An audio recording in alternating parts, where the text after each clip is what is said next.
Tara guys, luto tayo ng pinakbet. So ayan nga guys, sinindihan ko na ang gasol at nagisa na ako ng sibuyas, bawang at luya.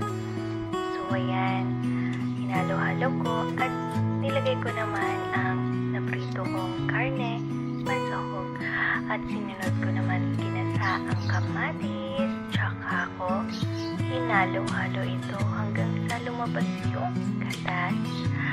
And sinunod ko namang ilagay ang kamote para mas madaling maluto at lumambot. So ayan, hinalo-halo ko muna, tsaka ko isinunod naman ang kalabasa. Ayan, so halo-haloin mo lang hanggang sa mag-mix silang lahat. And then, ilagay ko naman ang patani para mas mabango ang pinakbet.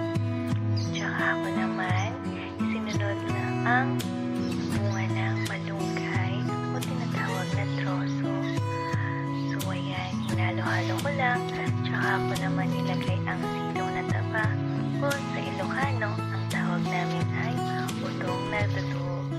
So, ayan, tapos ko na nilagay lahat ng gulay. Tsaka ako naman ito hinalo-halo. Tapos, nilagay ko na ang pampasarap na bagoong ni Ernie. Baka naman.